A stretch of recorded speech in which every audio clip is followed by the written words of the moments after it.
Mire, hoy día quiero que salgan sabiendo lo que es el diagnóstico bacteriológico de sepsis. Sepsis es una enfermedad gravísima, la peor de las enfermedades. Cuando ustedes escuchen en la tele y digan de qué murió ese paciente, este paciente murió de shock séptico, quiere decir que era una infección grave. ¿Ya? Shock séptico, sepsis, infección grave, 50% de mortalidad. Mortalidad. ¿Qué es lo que pasa? Que todo el mundo pasa y mete la cabeza y ¿qué necesita?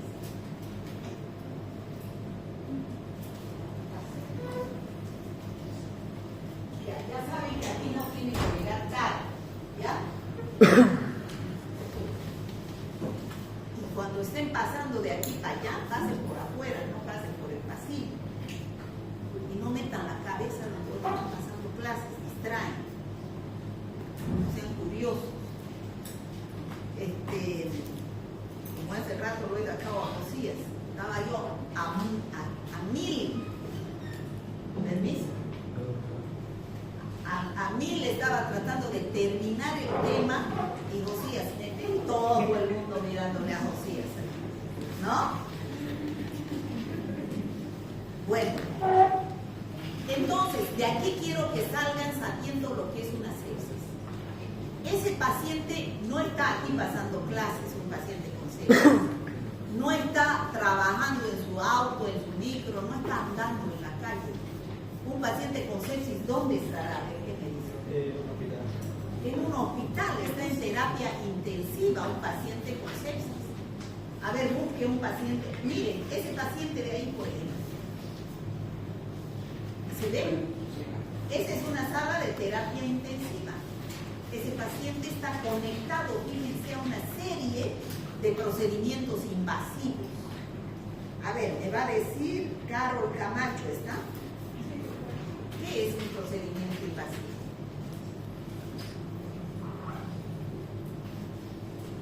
Usted como médico va a hacer procedimientos en su trabajo del hospital. Invasivo, ¿qué significa?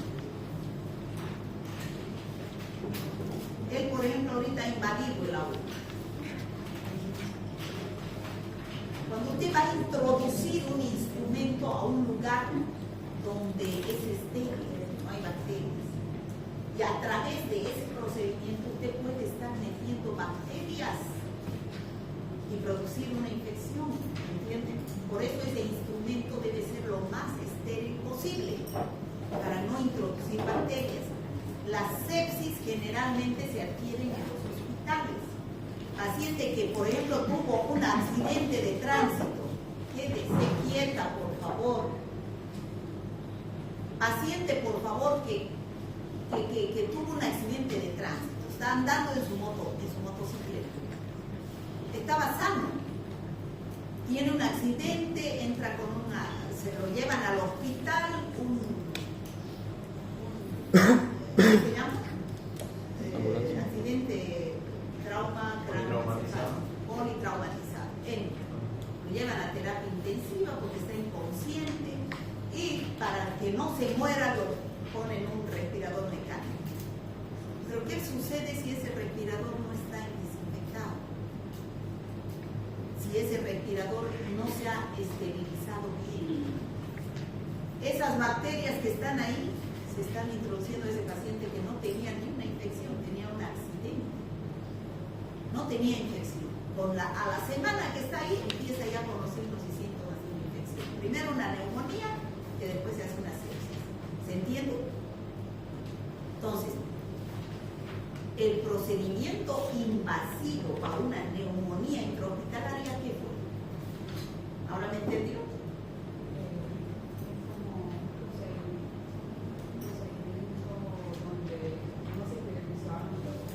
Ya, yo sé, pero ¿a través de qué? ¿Cuál es el procedimiento?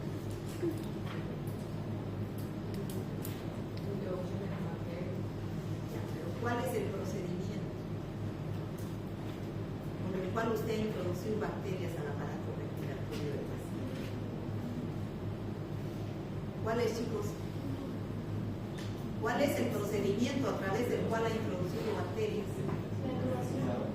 ¿Ah? El ventilador, el respirador mecánico. ¿No me dejo entender? A través de ese procedimiento que usted ha hecho de introducir un respirador mecánico junto hasta los pulmones contaminados, ha producido una neumonía intrahospitalaria que después se hizo sepsis. Ese paciente se levantará a orinar.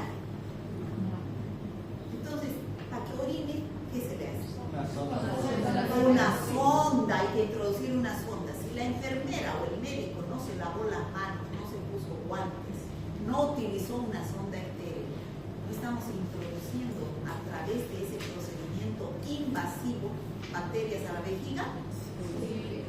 Entonces, ese es procedimiento invasivo, introducción de una sonda contaminada a un paciente para provocar una infección urinaria intrahospitalaria. ¿Está claro? Ese paciente necesita medicamentos endovenosos o será por boca. Endovenosos, y cada rato le pinchan en la vena para meterle cada 8 horas sus antibióticos o sus medicamentos. ¿Le pinchan cada 8 horas? ¿Sí? Imagínense, tendría que... ¿qué? Eso, hay que ponerle un catéter a ese paciente. Y a través de ese catéter se le deja vía. Pero si ese catéter se coloniza con bacterias, directamente a la sangre están entrando las bacterias, produciendo una sepsis. Esos son los 3 procedimientos invasivos más importantes para que se produzcan sepsis. Que uno los provoca en el hospital, son iatrogénicos, se llama eso. ¿Por qué? Por falta de normas de bioseguridad. 1, el respirador mecánico, neumonías intrahospitalarias. 2, el catéter venoso produciendo sepsis intrahospitalaria.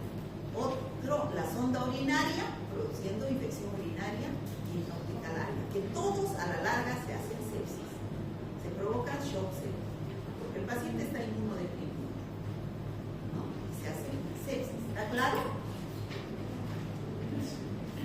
Bueno, entonces ese paciente llega. ¿Cómo ustedes van a decir este paciente tiene sepsis? ¿Cómo saben? Hay clínica, ¿no? Hay signos, hay síntomas, hay presión arterial baja. ¿Qué se llama eso? Hipotensión. ¿Qué más?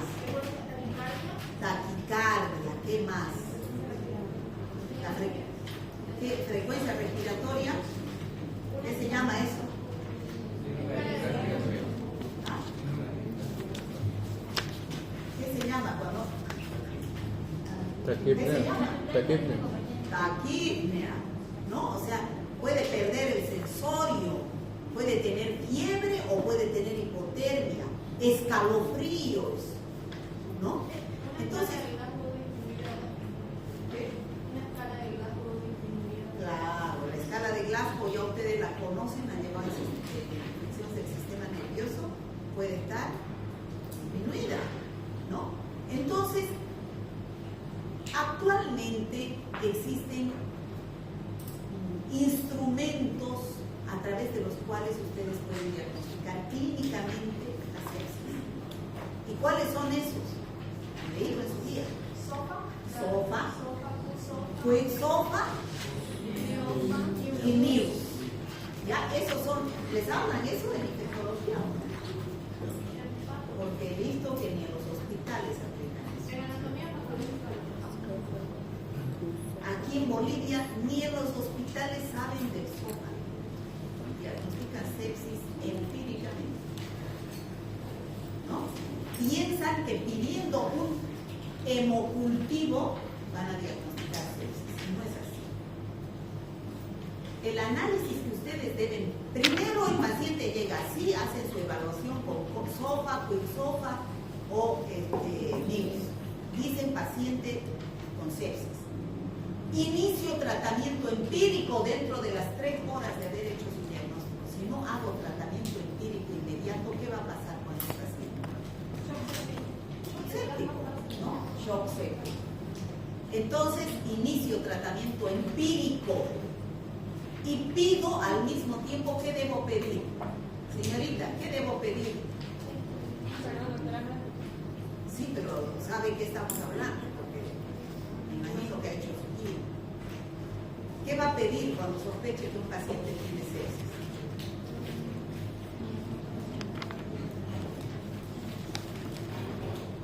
No sabe. O sea, viene a sentarse sin saber ni qué se va a avanzar. ¿Qué se va a pedir, chicos? ¿Qué cosa? Estamos en bacteriología. Pedirán gasometría, pero no estamos en bacteriología. Hemocultivo tienen que pedir. Hemocultivo. ¿Qué es el hemocultivo? Cultivo de la sangre. Hemograma también pueden pedir, pero el hemograma es otra cosa. El hemograma es para ver cuántos glóbulos rojos, glóbulos blancos tiene el paciente. El hemocultivo es para buscar bacterias que están produciendo esas sepsis. Pero saco sangre al paciente, ahorita les voy a explicar cómo se saca la sangre. El laboratorio me dice, hay en 2 frascos de hemocultivo, hay Klebsiella pneumoniae. Recién yo digo es sepsis. ¿Cuándo yo digo es sepsis?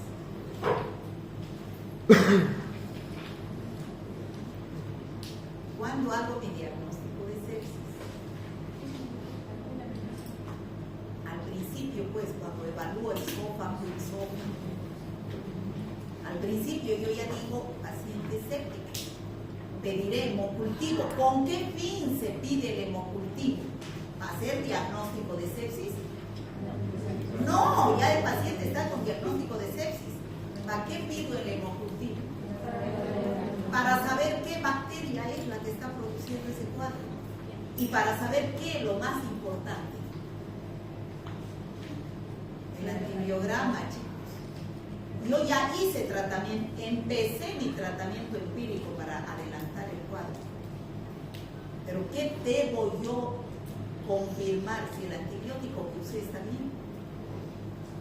Si el laboratorio me dice en el antibiograma es una Klebsiella pneumoniae sensible a ceftriaxona y yo empecé con ceftriaxona y el paciente clínicamente está yendo bien, sigo con ese antibiótico. Pero si el laboratorio me dice es resistente a ceftriaxona y clínicamente no mejora el paciente, debo cambiar antibiótico, rotar antibiótico se dice, a uno que diga el antibiograma que puede ser sensible. ¿Me debo entender? Entonces, ¿para qué es el hemocultivo? Para identificar a la bacteria y mejorar el tratamiento empírico que se inició. Pero no es para hacer diagnóstico, que les quede claro. ¿Está claro? Sí. Ya. Ahora, ¿qué muestra van a tomar al paciente para hacer diagnóstico de sepsis? Sangre. La sangre normalmente es estéril o tiene bacterias. Debería ser estéril la muestra de sangre. Entonces, las bacterias no todo el tiempo están circulando en la sangre. No todo el tiempo. En un paciente con sepsis. Puede ser que a las 8 de la mañana la bacteria está circulando en sangre. A las 9 ya no. A las 10 otra vez. Entonces es intermitente. Si yo tomo una sola muestra de sangre, ¿será que tengo opción de que dé positivo? De poder encontrar a la bacteria. De repente no, en ese momento no está circulando y va a ser un resultado falso. ¿Qué falso? Falso negativo. Entonces, ¿qué es lo que ustedes deben pedir? Hemocultivo sellado. Hemocultivo sellado. ¿Qué significa? Mínimo 2 o 3 frascos por paciente, tomados en diferentes momentos. Por ejemplo, yo hago mi orden como médico a este paciente sospecho de sepsis, voy a pedir hemocultivo sellado. Hago mi orden, el laboratorista va y debe sacar la muestra, digamos, una a las 9 de la mañana del brazo izquierdo.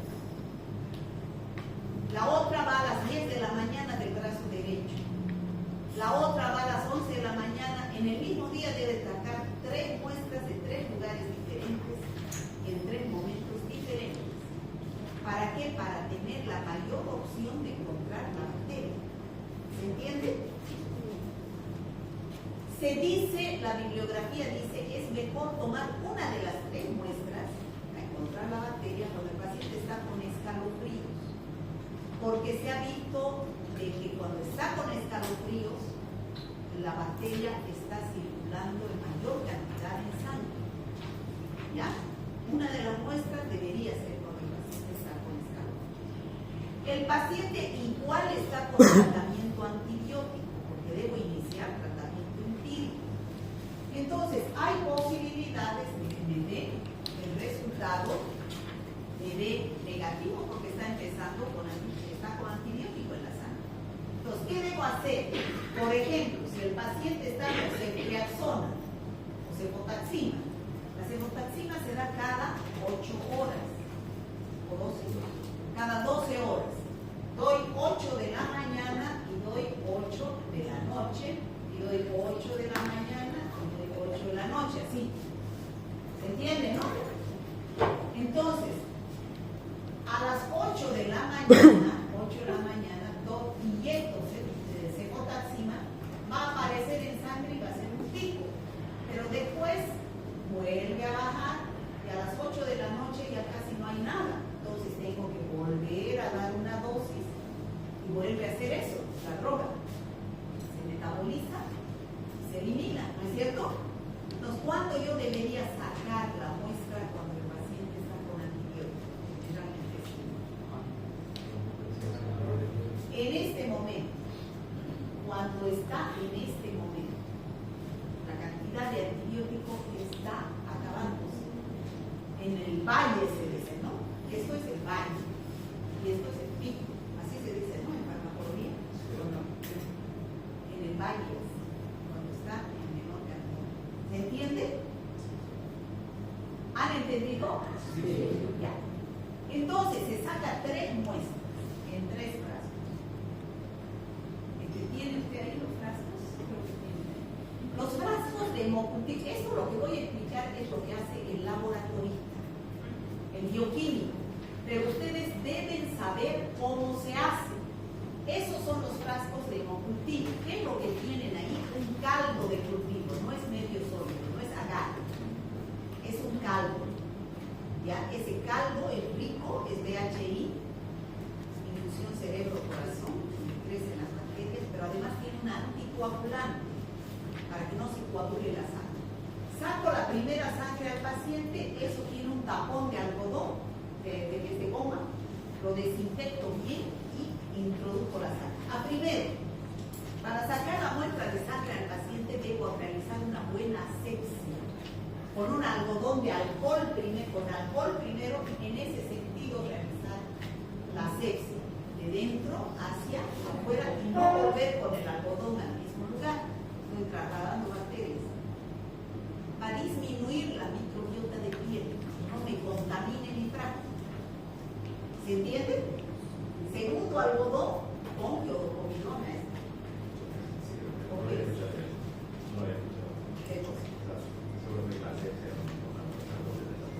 ¿Cómo hacen una punción humana? Pero aquí también. ¿Por qué? Porque lo que se quiere es que no está en su guía. Lo que se quiere es que no se contamine con toda la muestra de sangre que estamos sacando. ¿Ya? Entonces, se hace la punción, la sangre se distribuye en el frasco. Y una vez que está la sangre en el frasco, yo debo mezclar la sangre con el medio de cultivo y colocar los 3 frascos allá en la estufa durante 7 días. Pero eso no quiere decir que 7 días debo esperar el resultado. Hasta eso el paciente muere. El laboratorista, el bioquímico, tiene que hacer subcultivos. ¿Qué es subcultivos? A las 24 horas de haber sembrado aquí la bacteria, saca un frasco. Ve si tiene turbidez, si tiene hemólisis, si tiene burbujas de gas. Esos son 3 signos que pueden indicar que puede haber crecimiento de bacterias. Pero aunque no haya, yo debo hacer mi subcultivo a ciegas. ¿En qué consiste el subcultivo? Saco uno de los 3 frascos, lo mezclo y con una jeringa saco sangre, un ml de sangre, y coloco acá en los medios de cultivo, agarrar sangre, agarrar como hemos sembrado, siembro la gota de sangre. Lo llevo a la estufa, incubo 24 horas. Si al día siguiente vengo y veo que hay colonias, debo hacer la identificación y su antibiograma, más antibiograma. Entonces, ahí tendría antes de los 7 días el resultado. Pero si aquí, en las primeras 24 horas que he hecho el subcultivo, no me crece nada, debo hacer el segundo a las 72 horas. Si no me crece nada, lo mismo, a las 72 horas, debo hacer el último a los 7 días. Si a los 7 días no me crece nada, informo un hemocultivo negativo sin desarrollo de enfermedad. Pero si a las 72 horas ya me crecen bacterias, debo hacer la identificación y su antibiograma. ¿Me entienden? Ese es un hemocultivo manual. O sea, ¿qué quiere decir? Que cuando ustedes pidan un hemocultivo, en la mayoría de los laboratorios va a tardar 7 días. Si no crece antes, a las 24 o 72. No quiere decir que ustedes, cuando pidan un hemocultivo, vayan a los 7 días al laboratorio a pedir el resultado. No, el laboratorista a las 24 horas puede tener resultado, a las 72 puede tener, y lo último ya a los 7 días. ¿Me dejo entender? Ahora, hay laboratorios generalmente en las cajas, en los hospitales, ahora ya están a todo comprar esas máquinas automatizadas. Son unas máquinas, puede entrar usted ahí a internet, unas máquinas automatizadas que se llaman Bactec o Bactec, depende de qué industria es. Son unas máquinas así del tamaño de la estufa, pero esa máquina funciona por turbidimetría. Entonces se meten los frascos de hemocultivo a esa máquina. Entonces esa máquina detecta la presencia de bacterias a las 6 horas. No hay que esperar 7 días. A las 6 horas. ¿Cómo detecta? La bacteria, si crece, va a metabolizar y va a producir dióxido de carbono. Ese dióxido de carbono hace que esa máquina lo detecte y empieza a sonar la alarma. Suena la alarma de la máquina, entonces va el laboratorio y se enciende el frasco, una luz en el frasco que está dando positivo. El laboratorista saca hemocultivo automatizado. El laboratorista saca el frasco y realiza esta identificación de la bacteria. Pero pues ya sabemos que es positivo, mucho más sensible, mucho más rápido, pero es carísimo. ¿Ya? Pero ya cuando ustedes vayan a hacer su internado, ya saben que existen esas máquinas en la mayoría de los hospitales que ustedes van a ir a comprar. Hemocultivo automatizado. ¿Ya? Entonces, fíjense, esos son los frascos de hemocultivo. Esos frascos se introducen dentro de la máquina. No hay nada más abajo. Ahí están. Ahí están, fíjense, en aquí. Están dentro los frascos, esas tapitas están echados los frascos ahí. Entonces la máquina suena cuando ahí está, ¿bien? Suena cuando hay un hemocultivo que está positivo. Entonces eso puede salvar vidas. Porque si el paciente está recibiendo un antibiótico que no es, rápidamente el laboratorio dice no es sensible a este antibiótico. ¿Ya? Y no hay que hacer que tarda 7 días y no, a veces da falsos negativos. ¿Ya? ¿Ya? ¿Han entendido? Ahora, después de haber hecho esto, a ver, denme un resultado. Eso, la 37. Eso. El laboratorio les va a informar así, después de haber hecho todo ese proceso, les va a informar los 3 frascos. Fíjense, en el primer frasco no se observan gérmenes sin desarrollo de gérmenes hasta los 7 días. El segundo frasco dice, se observan bacilos gram negativos y crece un enterobacter y su antigramo. El tercer frasco, lo mismo, un enterobacter. Un hemocultivo, cuando es positivo, aunque crezca en uno de los frascos, se considera positivo. Lo que sí, no pueden ser 2 bacterias diferentes en diferentes frascos. Eso es contaminación. Tiene que ser la misma bacteria. Generalmente las sepsis son monomicrobianas, con una sola bacteria. ¿Ya? El 37, el 38 y no hay uno negativo. Ya, este es un resultado donde no ha crecido ninguno de los 3 fases. Misión de Gram, no se observan gérmenes y sin desarrollo hasta los 7 días de incubación. Así se informa. Entonces, ¿cómo interpreto este resultado? ¿Qué digo? ¿Paciente sin sepsis? Hemocultivo negativo, pero no puedo decir paciente sin sepsis. La sepsis la diagnostica el médico a través de manejar las herramientas que dispone. Sopa, virus, depende del país. ¿Cuáles les han enseñado? El SOFA tiene parámetros de laboratorio, es más completo.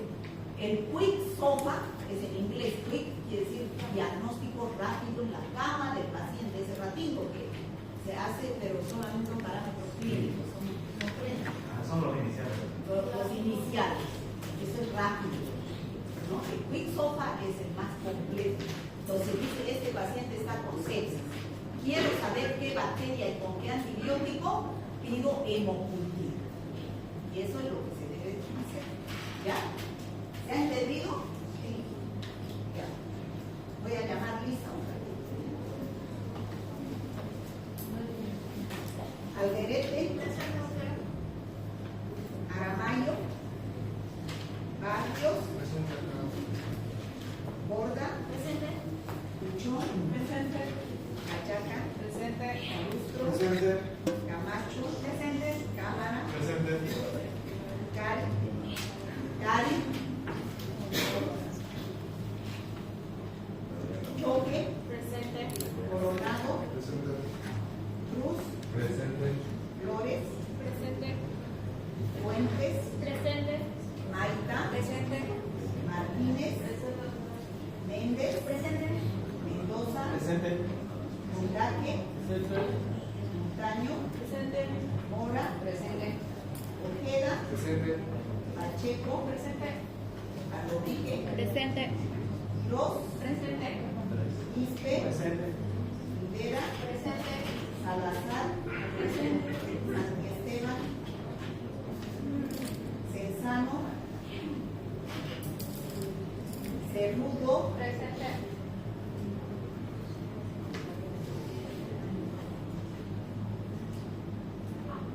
Tejeda. Presente.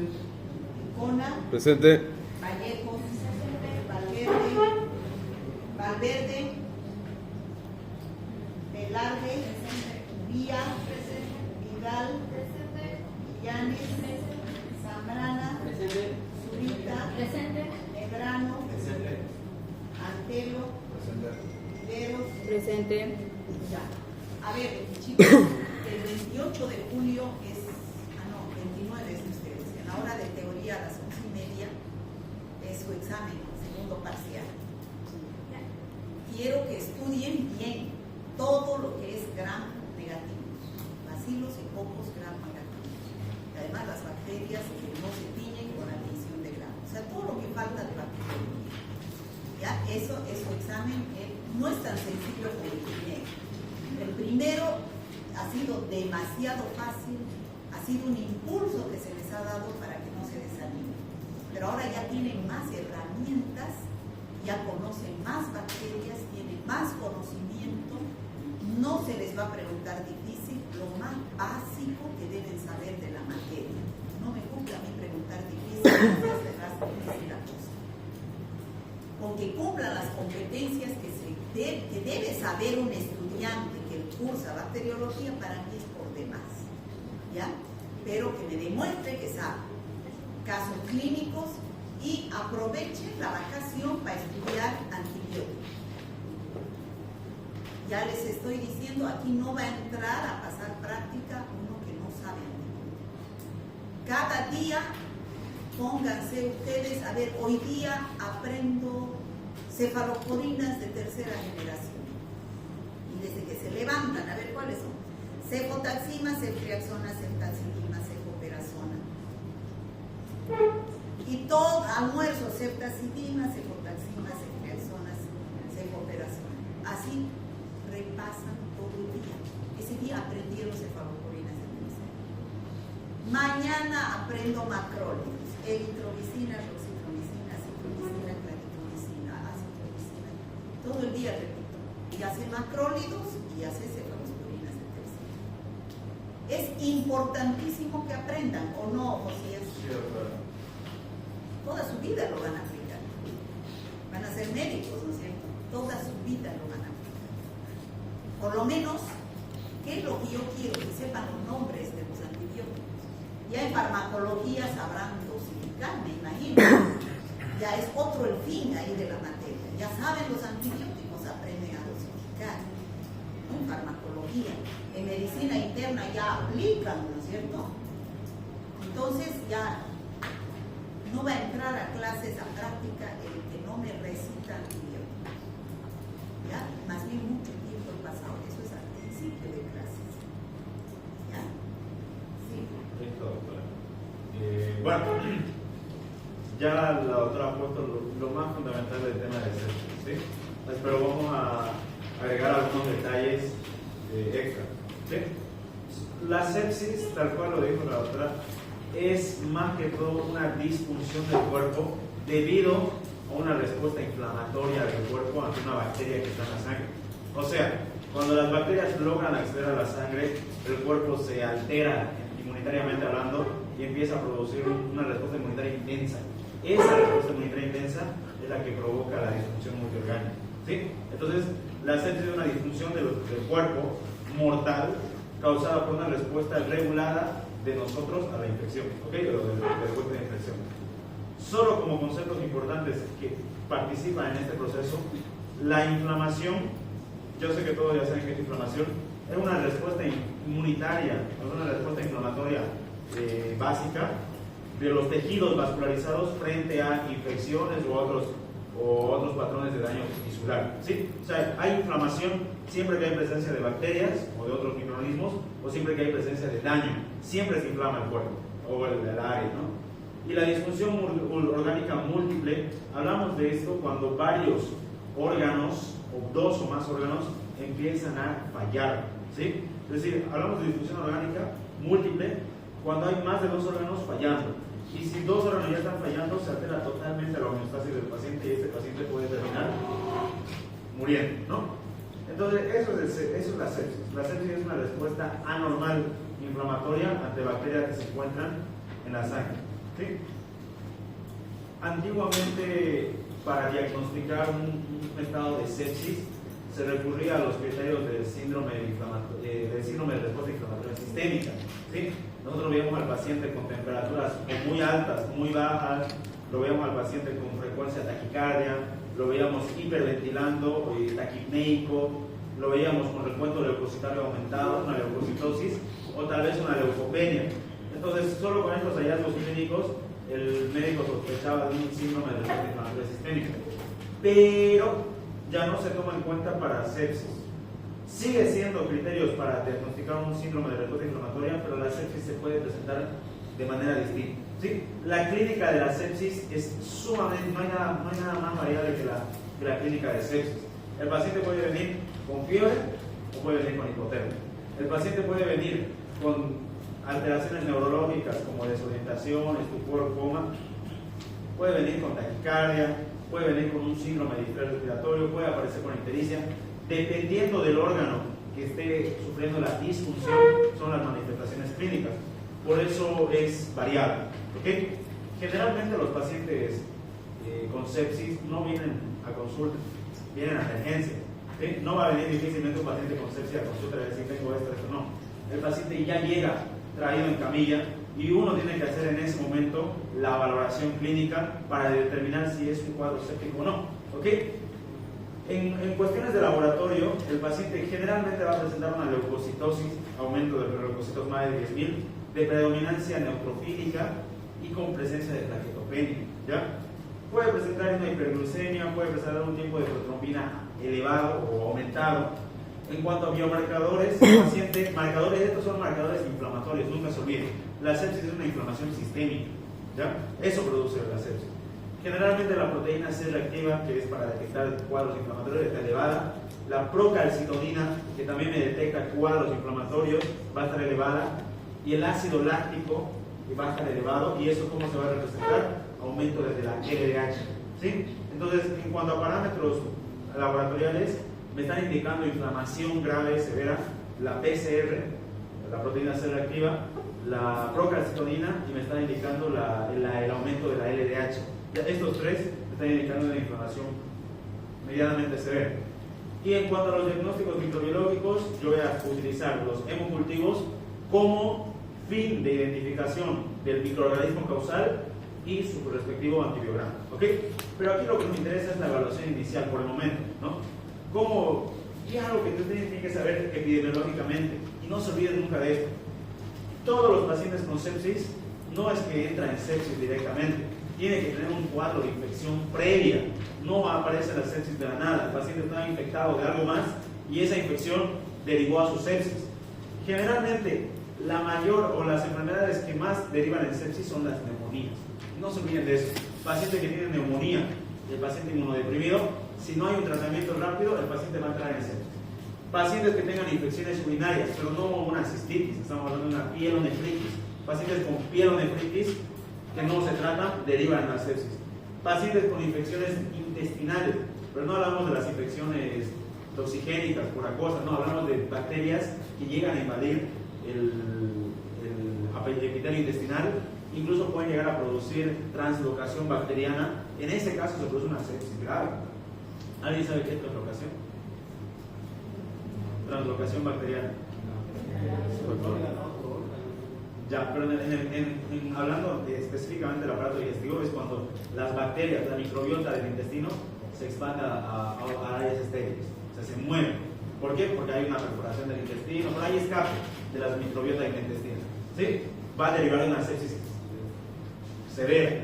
Y pacientes que tienen infecciones cutáneas grandes, ya no estoy hablando del cortecito por no sé, por un cuchillo, no.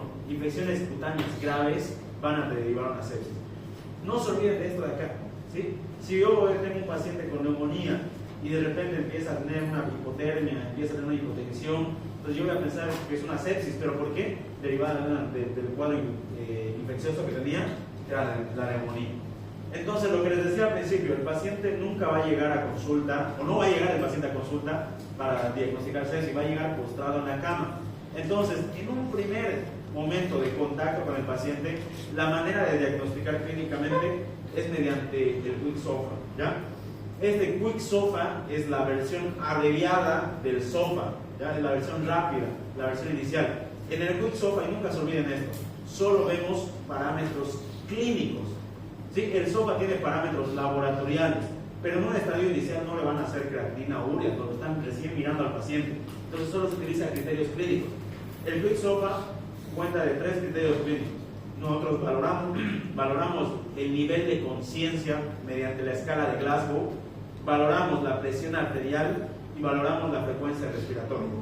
Un paciente que venga con un Glasgow disminuido menor a 13, un paciente que tenga una presión sistólica menor a 100, un paciente que tenga una frecuencia respiratoria mayor de 22, estamos hablando o me está dando indicios de una posible sepsis. ¿Me dejo entender? ¿sí? Y eso es netamente clínico. No he necesitado sacar sangre, estudiar glucemia, nada. Solamente clínicamente. Ustedes ya saben cómo valorar la escala de Glasgow, ¿no? El paciente va a llegar con alguna de las valoraciones ocular o motora o de lenguaje alterada. Y en base a eso yo voy calificando el Glasgow. Tomarle la presión, el paciente tiene una hipotensión, me está hablando de otro dato clínico. Y el paciente está taquipnéico, me está hablando de una frecuencia respiratoria aumentada. Estos tres parámetros son iniciales que me llevan a pensar en una sepsis, evidentemente, ¿no? Y aparte, si yo sé que el paciente estaba con una infección previa, no sé, tenía neumonía, tenía una pielonefritis o tenía una infección cutánea y aparece después otros signos adicionales, otros síntomas adicionales, me está dando indicios de una posible sepsis, ¿ok? Entonces son criterios rápidos, fáciles y clínicos. No se olviden de eso. El Quick-SOFA es una herramienta netamente clínica, ¿ok? Cuando nosotros tenemos un paciente con Quick-SOFA mayor a 2, o sea, 2 criterios de Quick-SOFA mayor a 2, nosotros sospechamos de una sepsis y obviamente no lo vamos a dejar ir a su casa, lo tenemos que internar al paciente para hacer un seguimiento y una valoración. Ya para el diagnóstico de sepsis utilizamos la escala de SOFA, ¿sí? Esta escala de SOFA ya no es un criterio netamente clínico, es clínico y laboratorial.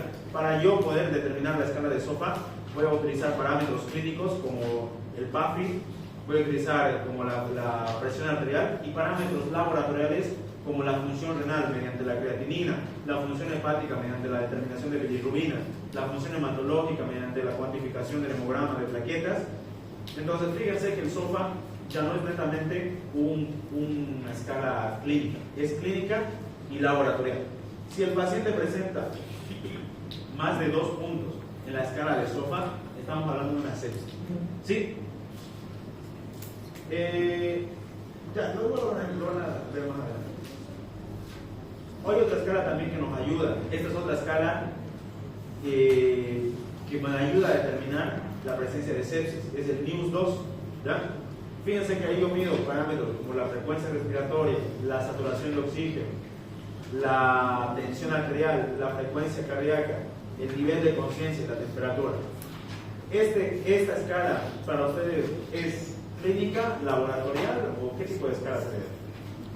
Son parámetros clínicos igual. La frecuencia respiratoria yo la puedo medir clínicamente, la saturación, la tensión arterial, la frecuencia, la conciencia, la temperatura, todos son parámetros clínicos. No requiero de un estudio de laboratorio. Pero evidentemente es el que me ayuda a determinar la presencia de una disfunción orgánica, ¿sí? Porque si está empezando a fallar el riñón, la creatinina va a alterarse. Si está empezando a fallar el hígado, las bilirrubinas se alteran. Si estaba fallando el sistema hematológico, las plaquetas, los glóbulos rojos, glóbulos blancos se alteran. ¿Me dejo entender? Esta de aquí sería mi herramienta intrahospitalaria o dentro del hospital cuando el paciente ya está internado para hacer un diagnóstico de sepsis, ¿ok? Si las sepsis no son manejadas tempranamente, estas llevan a un cuadro que se conoce como shock séptico. O sea, tendríamos acá la sepsis. Esta sepsis produce el shock séptico y ese shock séptico va a producir muerte del paciente, ¿ok? Pero ¿qué es el shock séptico? ¿Saben qué es shock, no? No es que el paciente esté impresionado. ¿Qué es shock? ¿Qué es shock, Álvaro? La lista está circulando. Sí, está circulando. ¿Dónde está la lista, chicos? ¿Ya terminó de circular? Que siga circulando. ¿Qué es shock? Es cuando, a ver. Ya. Eso sería la respuesta. Es cuando el sistema vascular, el sistema cardiovascular, no tiene la posibilidad de mantener el flujo sanguíneo adecuado para los órganos, ¿sí? Es decir, la sangre no está perfundiendo los órganos. Y si un órgano no tiene perfusión, empieza a fallar. ¿Me dejo entender? Entonces, el shock séptico es alteraciones circulatorias cuando el sistema cardiovascular no puede mantener un flujo sanguíneo adecuado a los órganos y se produce toda la catástrofe de una hipoxia en muchos órganos al mismo tiempo. ¿Ok? La doctora dijo no fisiopatología. Ya se fue la verdad. Lo más importante del proceso inflamatorio, o lo más importante del shock séptico, es por la inflamación. Nunca se olviden de eso. ¿Sí? La inflamación es la que me produce el shock séptico. Ustedes se acordarán, en la inflamación, cuando hay un proceso inflamatorio, ¿qué ocurre con los capilares sanguíneos? Vasodilatación. Eso aumenta el espacio interendotelial. ¿Y qué ocurre con el plasma? Se extravasa, se sale. Es decir, aquí está el líquido y se empieza a salir. No sé, en este caso sería posiblemente un trastorno exudado, pero ese no es el punto. El punto es que como el líquido se está escapando del vaso sanguíneo, el vaso sanguíneo tiene menor presión. Y si tiene menor presión, no tiene un buen flujo. Ustedes ya saben eso en fisiología, ¿ok? Entonces, esa es la causa inicial del shock séptico, que no se establece una buena circulación debido a la inflamación bruta. ¿Sí? Aquí podemos ver una fisiopatología increíble, y esto se lo voy a mandar para que lo estudie, pero todo esto conlleva a un shock séptico, ¿ok? Obviamente no está en su video.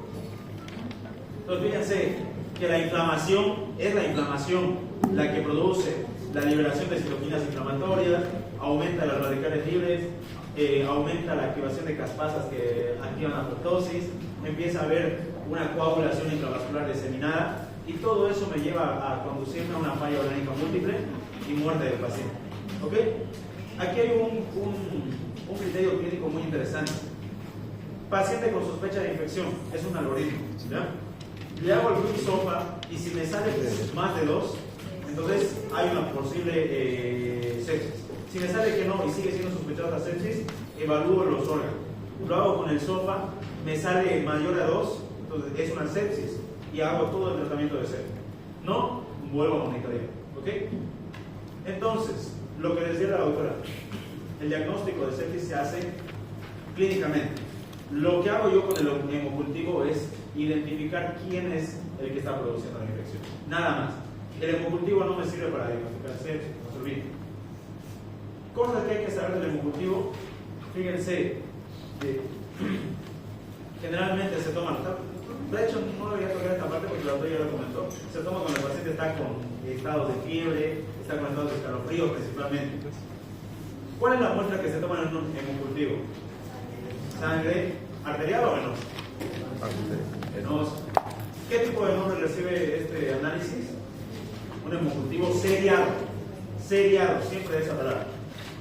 ¿Y cuáles son los microorganismos de la microbiota de la sangre? Totalmente estéril. ¿Ok? Esto según el video, en un paciente con posible sepsis, ¿qué bacterias hay que identificar antes? Hay que vigilar, antes de la identificación de la clínica. Pseudomonas, ¿qué más? MRSA, ¿no? Los MRSA. Esos son los más graves. ¿Cuáles son los factores de riesgo? A ver, pregunta para Maleili. ¿Cuáles son los factores de riesgo para que sospeche un paciente infectado con MRSA? ¿Qué factores de riesgo tiene que tener el paciente? Que esté hospitalizado. Ya, que una tenga buena. un catéter. Que tenga algún proceso invasivo, excelente. ¿Algo más? Según lo que sabía, que use antibióticos de amplio espectro. Puede ser, sí. Puede ser. Lo que dijo su compañera es importante, que el paciente tenga procedimientos invasivos. ¿Sí? Los procedimientos invasivos intrahospitalarios generalmente están los multiresistentes. Que el paciente ya haya tenido una infección con MRSA, es decir, no sé, hace 10 años le dio una neumonía por MRSA, pues ya tiene antecedentes de MRSA. Que el paciente haya utilizado antibióticos recientemente intravenosos, ¿ok? O que tenga dispositivos invasivos. Bueno, según la guía, ¿cuándo se debe administrar un antifúngico? Lo vamos a saltar. Pacientes con neutropenia que no cede al uso de antibióticos. ¿Ok? ¿En qué momentos es útil hacer el dosaje de procalcitonina? ¿Qué dice el video? ¿No lo vieron? No. Vamos a saltar. 50 minutos. Generalmente antes de iniciar el tratamiento con antibióticos. ¿Sí? En un paciente con sepsis, ¿qué factores se deben tomar en cuenta para la elección de terapia antibioterapia? Empírica.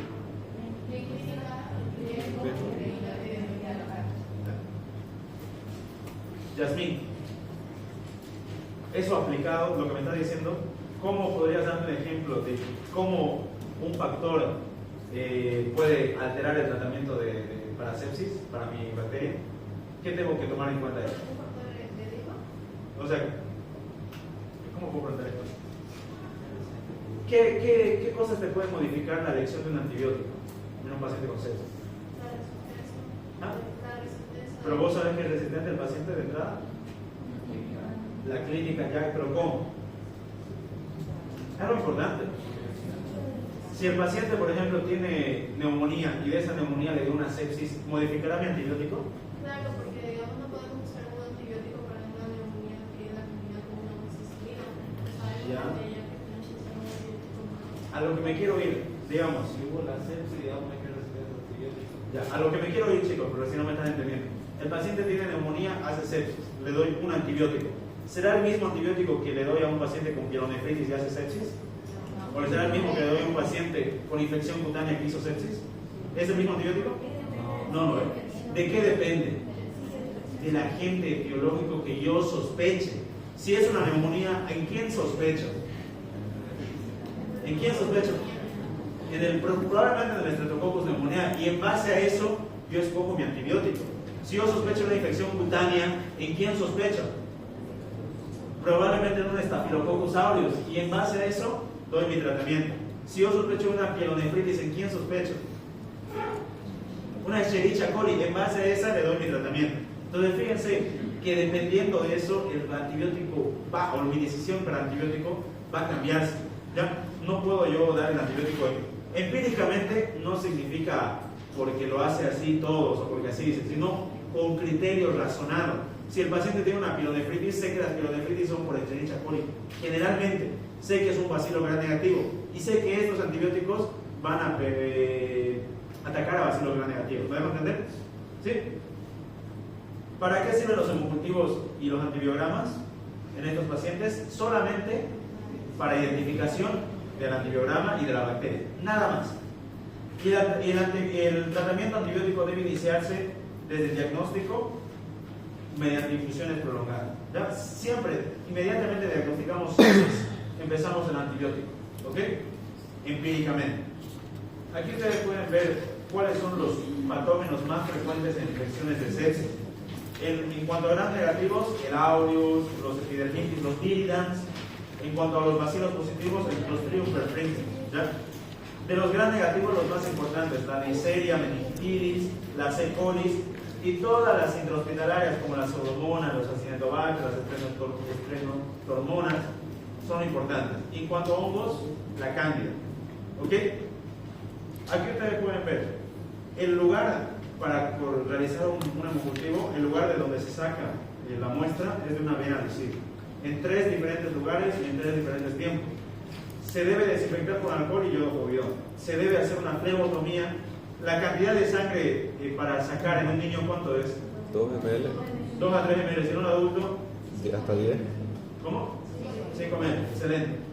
¿Cuántos hemocultivos se hacen? ¿O cuántos frascos de hemocultivo debemos realizar? 3. Mínimamente 3. ¿Cuánto tiempo se incuba? Hasta 7 días. ¿Cuánto es la temperatura? 37. ¿Y el lugar? En la incubadora. ¿Cuándo se observan los frascos para diagnosticar hemocultivo? ¿Cuándo creen que hay que mirar los frascos? Todos los días. Todos los días. ¿Ya? Pero obviamente después de las 24 horas, todos los días. ¿Ok? ¿Por qué? Y esto es algo interesante. Me contó una vez un amigo que ya está internado, que los pacientes con hemocultivo, evidentemente el interno lo mandan a cada rato a preguntar. Ese es el único caso en el que el interno puede ir a cada rato a preguntar si hay cultivo. Porque hay cultivo, hay turbidez en el medio cultivo, directamente se sospecha de una sepsis, se tiene que es una infección bacteriana y se empieza un tratamiento un poquito más certero. ¿Okay? Generalmente hay pacientes, por ejemplo, que están internados de otra cosa y uno no sabe si tiene sepsis. Entonces, hemocultivo, y se pregunta cada rato el hemocultivo, evidentemente después de las 24 horas, y si hay turbidez, empezamos un tratamiento antibiótico. ¿Ok? Entonces, de todas las bacterias que producen infecciones o sepsis o septicemia, gram negativos, principalmente los que son hospitalarios, van a producir sepsis y los gram positivos. ¿Ya? Aquí lo que hemos visto. Vayamos con los casos clínicos. ¿Me lo puede leer alguien, por favor? A ver, Ayelen, fuerte. Paciente de más de 70 años, diabético, que queda 4 días previo a su ingreso al hospital presenta fiebre de 39.5 grados, hígado, náusea, vómito, diarrea con sangre, sangrado rectal, dolor abdominal, al examen físico se observa distensión abdominal con presencia de decrépito y válida letárgico confundido. Con una frecuencia respiratoria mayor a 26 respiraciones por minuto, frecuencia cardíaca, presión arterial, neuronita,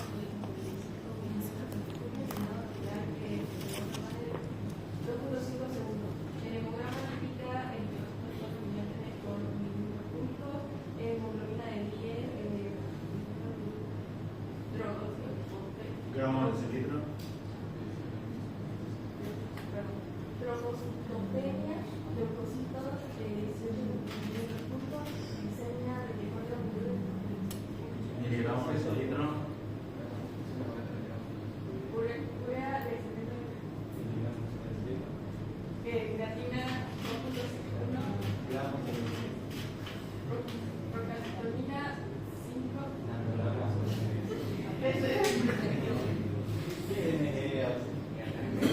¿Perdón? Nanogramos por ml. ¿Ok? Ya. Fíjense. Edda. ¿Dónde está Edda? ¿Cuáles son los datos clínicos del paciente? No te escuchas acá. Clínico, a ver, ¿escuchamos? Náuseas, Ya. vómito, Ya. Ya. sangrado rectal, Ok. dolor abdominal, Ok. piel pálida, Ya. presencia de decrépito, Ya. ¿En dónde? en el abdomen, Ok. letárgico confundido, Ok. ¿Qué más? Taquicardia. presión abdominal, ¿Ah? distensión abdominal, Ya. ¿Qué más?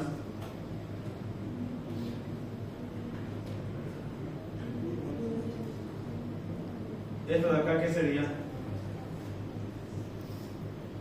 Taquipnea. ¿Cómo se dice? Taquipnea. Taquipnea. ¿Esto de acá? Taquicardia. Taquicardia. Ah, ok. Ah, no. Hipotensión. Hipotensión. Y casi taquicardia. Esos también son clínicos. ¿Sí? No se olviden. Esos también son clínicos. Excelente. ¿Cuáles son los datos epidemiológicos del paciente, Álvaro? Vale. Varón de 70 años. Ok. Diabético. ¿Diabético? ¿Algo más? No, eso está bien. Entonces, fíjense que en este caso, ya, ahí está todo. Y en los laboratorios se ha visto esto y en todo esto. ¿Ok? Fíjense, antes de hacerle los estudios, hasta acá nosotros vemos un paciente que tiene un cuadro infeccioso grave, severo. Pero la clínica de sepsis la puedo ver reflejada en acá. Si yo hago a este paciente un quiz-SOFA, ¿qué puntuación tendría, Yasmin? a las 3. ¿Están las 3? Sí, sí. Está la frecuencia elevada, 1. Está la hipotensión, 2. Y está letárgico confundido, que eso me indica que el Glasgow tiene que estar disminuido sí o sí. Ahí están los 3. Mi quiz-SOFA ahí está. Entonces directamente pienso en una sepsis. Evidentemente cuando se le hacen los estudios laboratoriales, fíjense que lo que más me resalta acá, trombocitopenia, característico del paciente con inflamación sistémica, ¿ya? Porque hay una coagulación vascular intradiseminada. Leucocitosis, también podría haber leucopenia, pero en este caso leucocitosis. Glicemia, ¿alguien me puede decir por qué tiene 340? Diabético. Ya. ¿Y si no fuera diabético? ¿Con 340?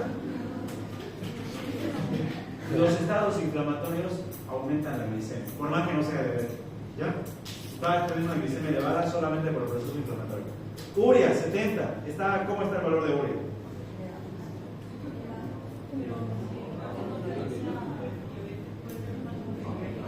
¿De quién es?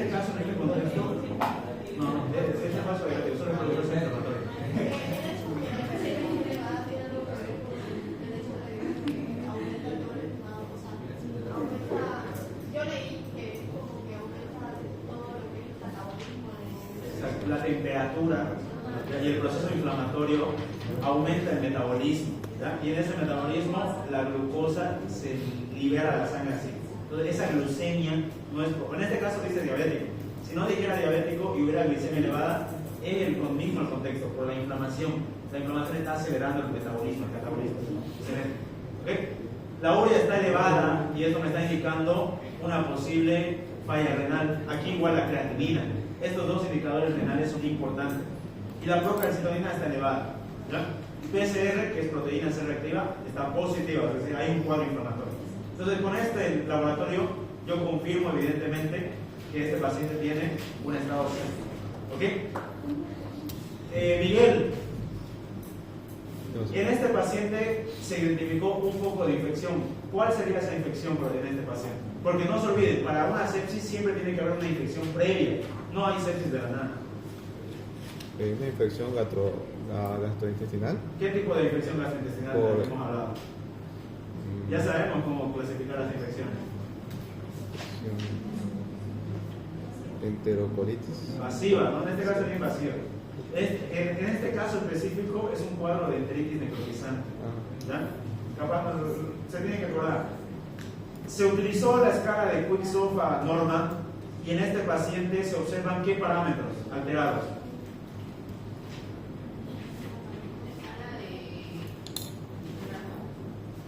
¿Cómo estaba su escala de Glasgow?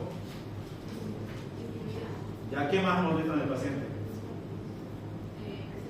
¿De cuánto? 90-50. ¿Y qué más? ¿De cuánto? De 23, ¿no? Entonces esos criterios son Quick-Sof alterados. Jairo, según el examen físico y la sintomatología, también tomando en cuenta la epidemiología de la enteritis necrotizante, ¿cuál es el agente etiológico probable? Serotipo A. Serotipo C. ¿Y cuál es la virulencia de ese serotipo? Su toxina beta, ya pueden sus teorías de primer parcial, si no se pueden olvidar. Toxina beta. ¿Ok?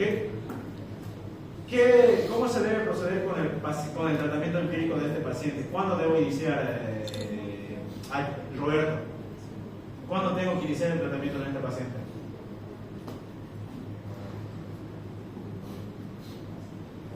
¿Cuándo? ¿Cuándo iniciaríamos el tratamiento? Cuando comienza con ya Cuando haces el diagnóstico, ¿ok? ¿Ah? Cuando les hace el diagnóstico, mientras ustedes hacen el diagnóstico de sepsis, antibiótico. ¿Okay? ¿Qué significa un antibiótico de amplio espectro, Josué?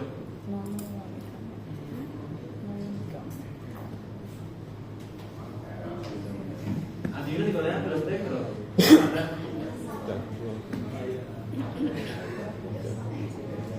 Natalia, antibiótico de amplio espectro, ¿qué significa?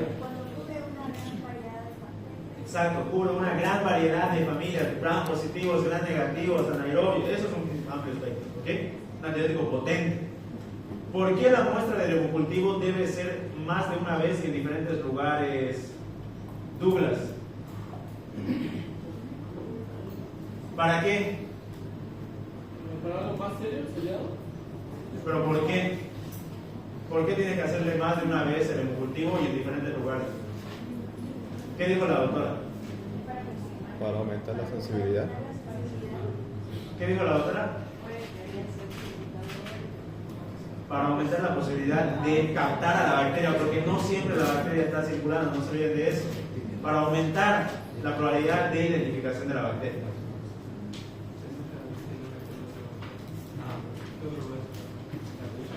A veces depende, pero generalmente se busca diferentes zonas, diferentes venas.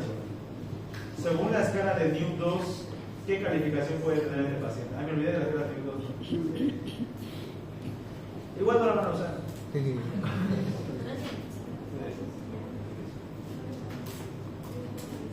¿Ya? Si el paciente tiene más de 1 a 4 parámetros alterados, es un riesgo bajo.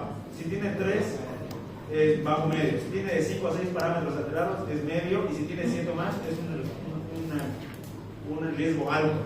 ¿Ok? Estos son todos los criterios. En este paciente, si nosotros nos vamos a la escala, tenía una taquipnea. Tiene acá, ¿no? De 21 a 24. Saturación nos dice, tensión arterial estaba menor a 90. Ya tiene 3 más 2, 5. Frecuencia cardíaca estaba acá, 1. 3 más 2, 5, 6. Y temperatura, creo que estaba en 38. ¿Cuánto? 39.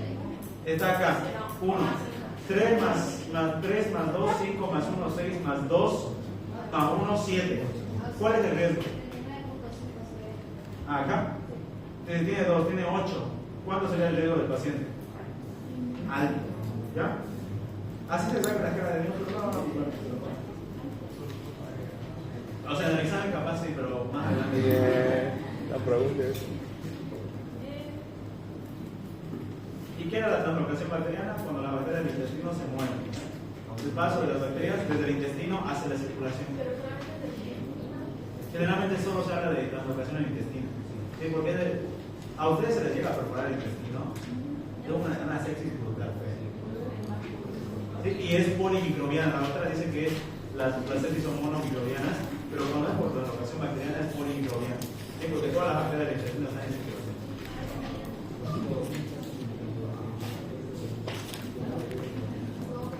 ¿Cómo se llama?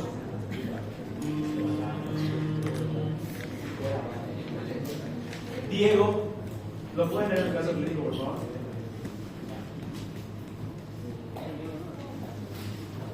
Paciente politraumatizado ingresa a sala de emergencia por accidente de tránsito con clínica de dificultad respiratoria. Se solicita radiografía cuyo resultado es fractura de costilla y neumotórax.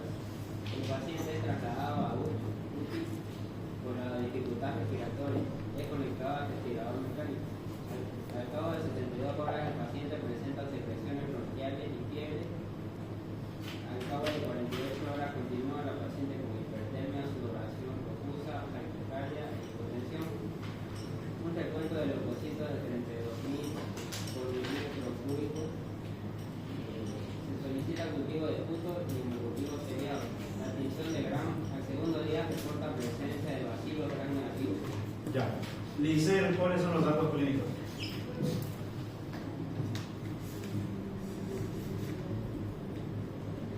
Dificultad respiratoria.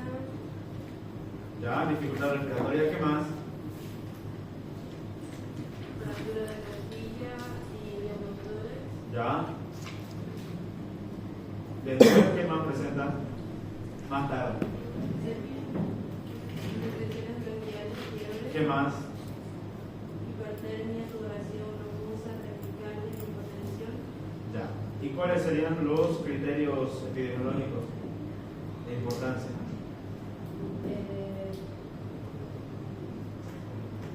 Vamos, chicos. Es politraumatizado. Y otra cosa que me interesa, ha sido conectado a un respirador mecánico. Dos criterios epidemiológicos para sepsis importantes. ¿Ya?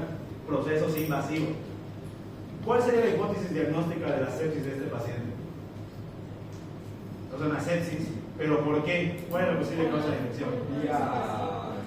Por el ventilador mecánico. ¿Ya? No había entendido ahora, pero yo por el ventilador. ¿Qué análisis solicitarían a este paciente? ¿Solo con cultivo? Pues también cultivo de esputo. ¿Sí? Si él tiene aquí, dice que presenta secreciones bronquiales, hago cultivo de las secreciones bronquiales. Y si tiene sospecha de sepsis, hago cultivo, hemocultivo. Le pido a los dos. En el análisis bacteriológico, ¿cuál sería la gente más probable? ¿Cuál creen ustedes? Puede ser una pseudomonas, ¿ok? Generalmente, las bacterias asociadas al respirador son las klebsieras y las pseudomonas, ya que esos dos son característicos de ventiladores. ¿Cuál sería la profilaxis en este paciente para evitar la sepsis entonces? ¿Qué se debió haber hecho? Esterilización. Una esterilización adecuada del aparato de ventilador, ¿ok? Y aquí nosotros vemos los modelos de hemocultivos. Lo que dijo la doctora, si de los 3 hemocultivos, aunque sea solo uno es positivo, es un hemocultivo positivo, ¿sí? Pero si de los 3 hemocultivos ninguno es positivo, es un hemocultivo negativo. Evidentemente puede haber falso positivo o falso negativo, pero así se interpreta, ¿ok? ¿Ok? En este caso, el primer frasco no tiene desarrollo y el segundo y el tercero sí. Es un cultivo positivo. Vamos con últimos términos. ¿Qué significa hemólisis? Es la destrucción de los eritrocitos. Hipertermia.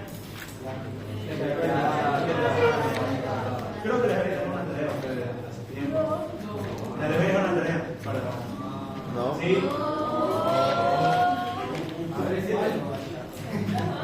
Sencillísimo.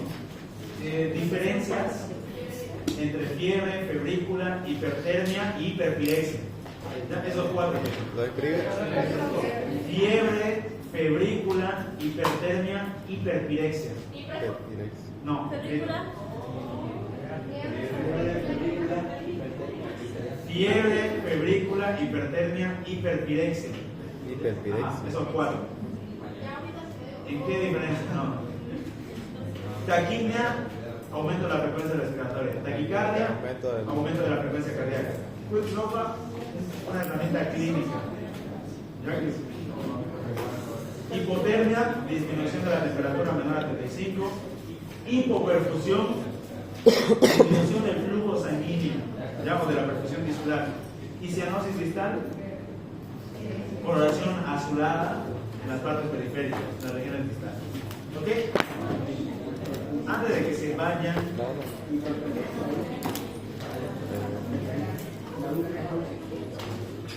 hay algo que quería mostrarles.